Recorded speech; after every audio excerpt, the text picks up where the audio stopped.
ఇప్పుడు శ్రీ పరాభవనామ సంవత్సరంలో మకర రాశికి చెందిన రాశి ఫలితాల్లో 2026-27 తెలుగు కాలమాన సంవత్సరంలో ముఖ్యమైన అనుకూల ప్రతికూల విషయాల గురించి చర్చించుకుందాం.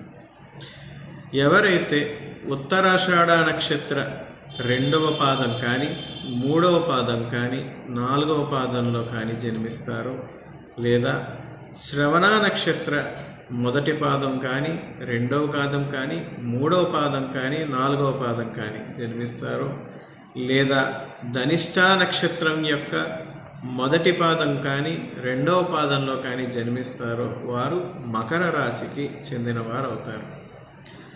మకర రాశికి చెందిన వారి ముఖ్య ఆలోచన విధానాలు ఏ విధంగా ఉంటాయి?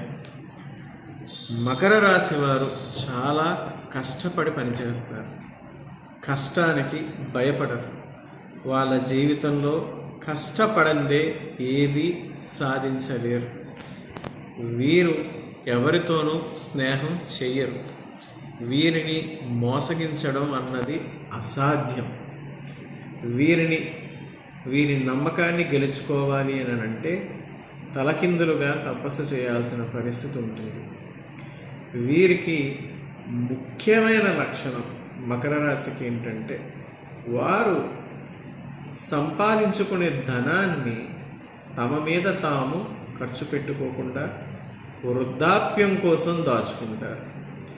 వృద్ధాప్యంలో, ఓల్డ్ ఏజ్లో మాకు ఈ ధనం కావాలి, ఈ ధనం ఉపయోగపడుతుంది అనే ఆలోచనతోటి ప్రస్తుతం జీవించడానికి కూడా వారు కాంప్రమైజ్ అయి జీవిస్తారు. అదేవిధంగా వీరు అనవసరంగా ఇతరులను అతిగా విమర్శిస్తారు. వీళ్ళు విమర్శించడానికి పెద్ద కారణాలు ఏమీ ఉండవు.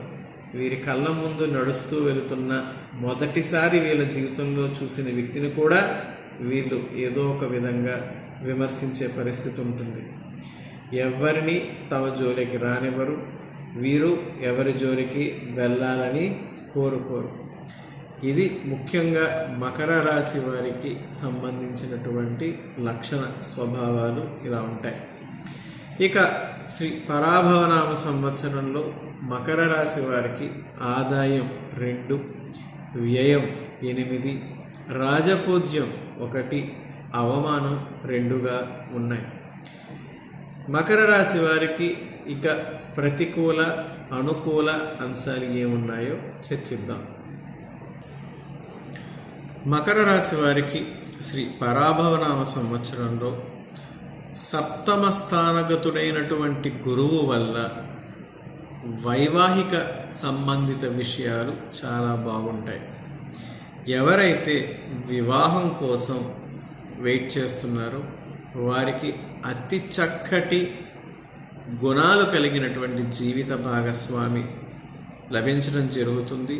కానీ కొంచెం ఒబెసిటీ, స్థూలకాయంతో ఉన్నటువంటి జీవిత భాగస్వామి లభించడం జరుగుతుంది. కానీ గుణగుణాల్లో మాత్రం ఏమాత్రం పేరు పెట్టడానికి వీలు లేనంత చక్కటి వ్యక్తి జీవిత భాగస్వామిగా ఈ సంవత్సరం ఖచ్చితంగా వారికి లభిస్తారు. అది కూడా యమునా నది పుష్కరాలు ప్రారంభమైన తదుపరి జరుగుతుంది. ఆదాయ వ్యయాల గురించి మాట్లాడుకుంటే మకర రాశి వారి యొక్క నేచర్ నేను ఇందాకే మీకు చెప్పాను. వారికి ఆదాయం వ్యయం ఇవి పట్టవు. వచ్చిన డబ్బుల్ని వారు అనుభవించలేరు. వారి డబ్బుల్ని వారు అనుభవించలేరు. తన సొంత మనుషులకి కూడా వారు డబ్బులు తీయలేరు. వృద్ధాప్యంలో మేము దాచుకుంటాము, వృద్ధాప్యంలో ఖర్చు పెట్టుకుంటాము. ఎందుకంటే వారు బేసిక్గా ఎవరిని నమ్మరు, ఎవరితోనూ స్నేహం చేయరు. సో ఆ వృద్ధాప్యంలో డబ్బులు దాచుకుంటామనే ఉద్దేశంతో ఉంటారు. కాబట్టి వీరికి ఏమి ఉండవు. కానీ అప్పులు చేస్తారు, కష్టపడతారు, అప్పులు తీర్చుకుంటూ ఉంటారు. అవి అప్రయత్నంగా చేసేటటువంటి కార్యక్రమాలు అవుతాయి. వీరివి అపాత్రదానాలు అవుతాయి. వీరి ఆలోచన విధానం ఎప్పుడూ కూడా వారికి తెలిసిందే ప్రపంచం. ఎదుటివాడిని తక్కువ అంచనా వేస్తారు. ఎదుటివాడు ఎంత మంచి చెబుదామని ప్రయత్నం చేసినా కూడా వారి ఆలోచనల్లో అది ఎక్కదు. ఎదటివాడు ఏది చెప్పినా దానిలో తనని మోసం చేయడానికే చూస్తున్నాడు అనే ఒక అభద్రతాభావంతో వీరు కాలాన్ని వెల్లదీస్తారు. ఒక్క వైవాహిక జీవితం తప్ప మిగిలిన విషయాల్లో మకర రాశి వారికి ఈ సంవత్సరం ఏమాత్రం గొప్ప ఫలితాలు లేవు. సంతానపరంగా సంతాన అభివృద్ధి బాగుంటుంది. సంతానం వీరి యొక్క మాట అంటే వీరి యొక్క ప్రవర్తన సంతానానికి నచ్చకపోయినా సంతానం మాత్రం తమ మకర రాశికి చెందినటువంటి తల్లిదండ్రుల మీద చక్కటి అభిమానంతో చక్కటి ప్రేమానురాగాలతో మాత్రం జీవిస్తారు. మకర రాశి వారికి ధనుర్రాశి వారిలాగే జూన్ నుంచి సెప్టెంబర్ వరకు చాలా అనుకూలమైనటువంటి కాలం. ఆర్థికంగా కావచ్చు, ఆరోగ్యపరంగా కావచ్చు, చాలా బాగుంటుంది.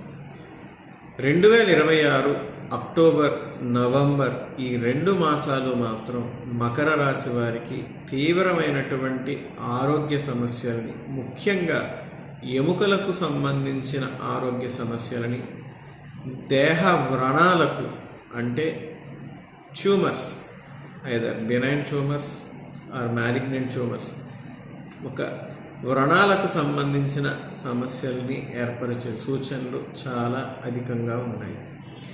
ఈ సంవత్సరం అంతా కూడా వీరు ఆరోగ్యపరమైన విషయాల్లో జాగ్రత్త వహించాల్సిన సూచనలు ఉన్నాయి. కాబట్టి ఆ సర్వేశ్వరుడికి వీలైనన్ని సార్లు రుద్రాభిషేకాలు జరిపించుకోవడం, శివార్చన ఎన్నిసార్లు వీలైతే అన్ని సోమవారాలు జరిపించుకోవడం మంచిది. మొత్తం మీద మకర రాశి వారికి ఈ సంవత్సరం ఆర్థికంగా కంటే మానసికంగా పరీక్షించే కాలంగా నిలబడుతుంది. మరింత సమాచారం, మరింత లోతైన విశ్లేషణతో రాశి ఫలితాల కోసం మా వెబ్సైట్ ourshubhakaryan.comలో ఉచితంగా మీరు ఈ మకర రాశి యొక్క ఫలితాలని, నక్షత్ర స్వభావాలని, రాశి స్వభావాలని మీరు తెలుసుకోవచ్చు. నా నవగ్రహాల యొక్క అనుమతితో మకర రాశి వారు శ్రీ పరాభవనామ సంవత్సరంలో వీలైనంత తక్కువ ఆరోగ్య సమస్యలతో బయటపడి చక్కటి ఆనందకర జీవితాన్ని అనుభవించాలని మనస్ఫూర్తిగా కోరుకుంటున్నాను.